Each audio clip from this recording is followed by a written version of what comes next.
And for the final piece of this lecture, I would like to review some sport and setting-specific examples. So for the purposes of these examples, there are three main populations and settings that I'm going to discuss. The first is a youth sports setting, more recreational nature, and I'm going to describe both expert-led and coach-led preventative training programs. Secondly, in adolescent athletes, so a bit older, more in the high school age range, I'm going to discuss two scenarios, one in an AAU basketball organization and another in a high school setting. Lastly, I'll close with just some additional points regarding the military setting. Also, for the purposes of the following studies, success was primarily measured through athlete injury risk outcomes. Although, again, depending on your setting or population, it may be more advantageous for you to measure injury rate outcomes or sport performance tasks, whatever your target population would find most intriguing and would contribute to their definition of success. And also, perception is reality, right? I'll include some reflections and lessons learned based on feedback for each of those scenarios. So for our injury risk measurement, this is the landing error scoring system. Two video cameras, one to the front and one to the side of the athlete, capture the athlete performing a jump off of a 30-centimeter box, a distance of half their height, and then immediately jumping straight up in the air as high as they can. The focus of the evaluation is number one, at the point of initial contact, so when the feet are first hitting the ground, and then number two, at the point of maximum knee flexion, as marked here by the yellow box.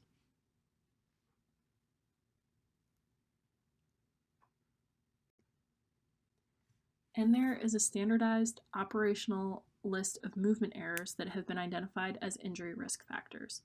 Some of these errors are graded during that point of initial contact, others are graded at the point of maximum knee flexion, and a few are scored in real time. So the number of errors identified is then summed for a total score, where a higher score indicates poorer movement technique, and a score of 5 or lower has been linked to a decreased risk of sustaining an ACL injury, particularly in youth athletes and also in the military setting.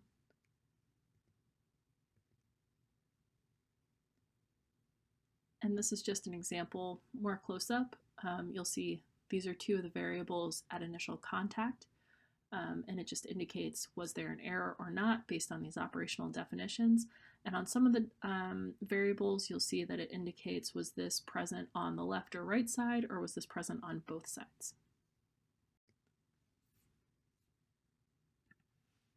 So first, talking through the youth sport examples. One of the common challenges of working with coaches and administrators in a youth setting is the incredible amount of heterogeneity. There's a wide range of ages, years of experience playing the sport, as well as years of experience coaching the sport, and different coaches have different levels of personal investment. So this can be compared to a collegiate or professional coach, where the coach has an extreme investment in the success of the team and likely has years of specific experience coaching and playing that sport. This often makes it challenging to implement an education training session because there's such a wide variety of backgrounds and interests to consider. So in this study example, there were 3 youth soccer organizations, and we were interested in evaluating injury risk by utilizing that landing error scoring system tool, as well as a few performance measures in the standing long jump and Y balance.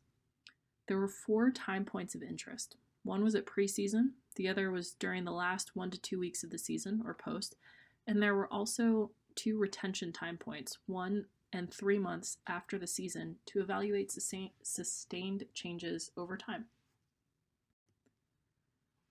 Now, what's important for this particular EBP talk is the implementation structure. Here we took a top-down approach where there was a preseason meeting with league directors gaining administrative support, followed by a preseason meeting with all of the coaches. Then, during the season, an expert external facilitator came out to every practice and implemented the warm-up program for the team. The coaches did not have any requirement or expectation to assist in the implementation of the warm-up, although some certainly did choose to. And ultimately, this effort was successful in reducing injury risk from pre to post season. However, this was an expert external facilitator, and in most athletic training settings, it's not feasible for the athletic trainer to run the warm-up for every team every day. So what happens when we train coaches to implement these programs in expert absence? In the absence of an expert.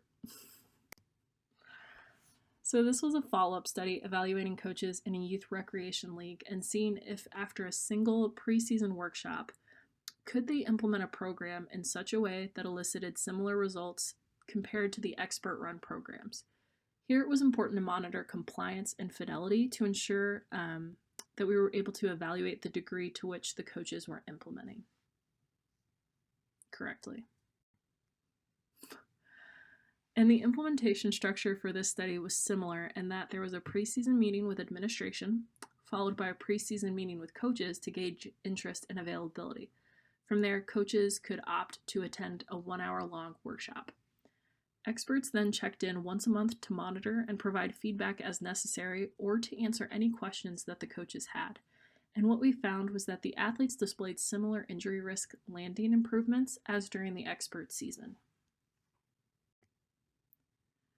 So here we've listed some of the lessons that we learned along the way in these two scenarios.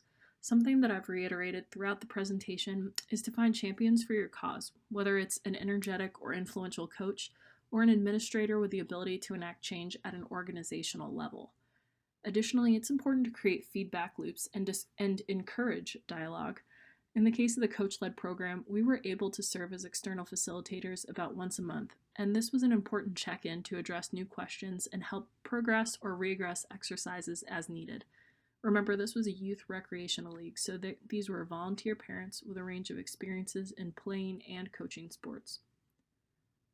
Also, we always make an effort to make the programs fun and memorable. For example, in some of our 10 and 11-year-old teams, associating the exercises with animal names really resonated with the athletes. For instance, a quad stretch where the person is standing and flexes their knee while grabbing their foot from behind was no longer a quad pull, but rather a flamingo.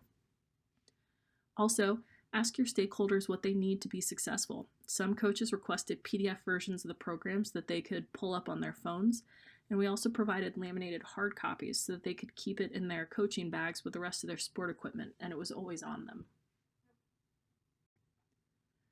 Next, we'll discuss some other implementation scenarios in adolescent sport. So in this case, we wanted to see if we could tailor the actual intervention programs for teams in order to optimize the warm-up programs. We did a preseason screening with the LESS and evaluated the frequencies of specific movement errors as measured by the LESS. For each team, we focused the exercises to address the most common movement errors. For instance, if there was a lot of medial knee displacement or dynamic knee valgus, we included multiple exercises that addressed glute med strengthening, as well as exercises that required good lower extremity alignment.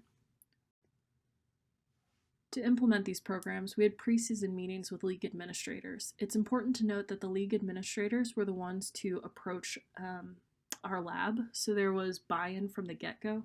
The preseason screening included the following tasks: single leg squats, double leg squats, the jump landing task, and an agility run.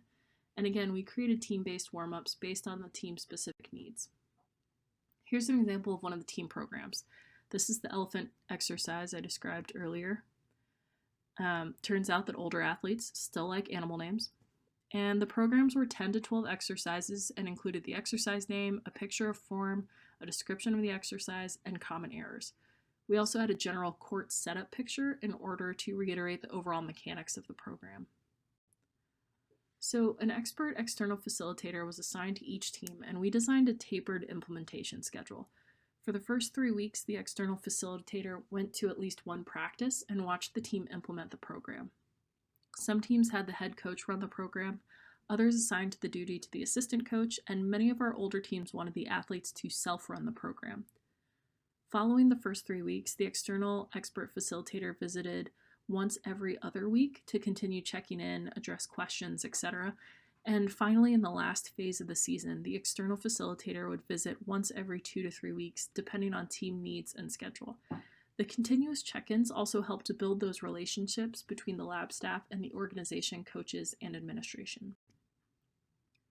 Some of the lessons learned in this setting were that motivated coaches will find ways and strategies to make the program fit their need. The program implementation was a top-down requirement where the administration wanted every team to take the process and program very seriously. Because of that, there was immediate buy-in, and the teams were a very captive, receptive audience. Additionally, to reiterate some of the points regarding the definition of success, this is a very competitive organization, and it was important for them to stay healthy so that they can train and compete at their highest level as frequently as possible. In another instance, we integrated it into a high school setting by first meeting with the athletic director to gain support. A note is that in some school settings, you may require higher levels of support if you have a research goal, and you may need district or superintendent support in addition to the discrete site. So if you're looking to implement at your own clinical site, that may not be as relevant for you, but just a consideration. Following permission, we had individual meetings with each of the coaches for the fall sports. We did a needs assessment per team to determine what warm-up structure the teams were already doing, what the coaches' training goals and parameters were, and any other environmental constraints.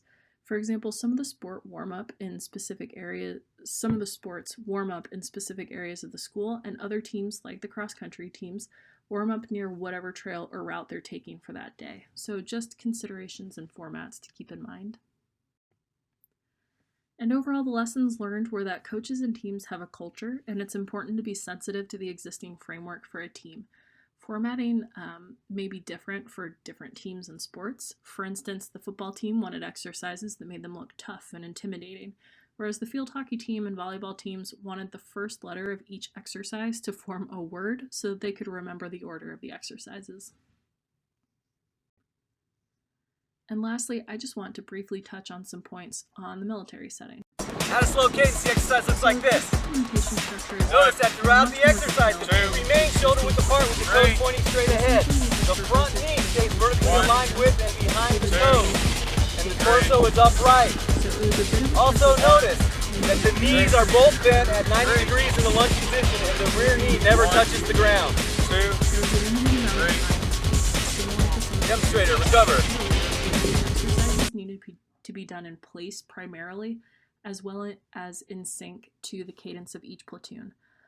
And also similarly to the fidelity sheet that I reviewed earlier, but feedback was provided daily in order to make small, consistent changes each day. So some of the lessons learned here were that the top-down support was vital for the success of this particular initiative, and that compromise and adaptability are possible if you can just talk through and think through any unique barriers that might exist in your desired setting. Remember, there's no implementation without adaptation in the real world. It's a matter of learning to adapt, improvise, and overcome so that you can ultimately achieve your goal. So finally, I'd like to just wrap up and make some summary points. So in summary, preventative training programs have been shown to reduce injury risk and injury rate, as well as improve sport performance in a variety of populations. However, these outcomes are linked to program compliance and dosage, so how well they do it and how often. So it's important to put measures in place that would allow the fidelity checks and consistent communication so that adaptations and feedback can be provided immediately as necessary. There are 7 steps of the framework listed out. This is a linear way of thinking through ways of implementing an intervention in your setting. And lastly, every setting and context will have its own characteristics and nuances. It's important to understand the goals of your setting and to be able to ensure that your population has the tools and trajectory to be successful. And be positive. Progress, not perfection, can be an important move forward and an important first step. Here are a few resources from the Osteoarthritis Action Alliance to disseminate out more information regarding preventative training programs and specifically preventing ACL injury with different target audiences in mind. Thank you so much for listening to this EBP opportunity, and please let me know if you have any questions or comments. I'd love to hear any and all feedback, as long as it's constructive. References.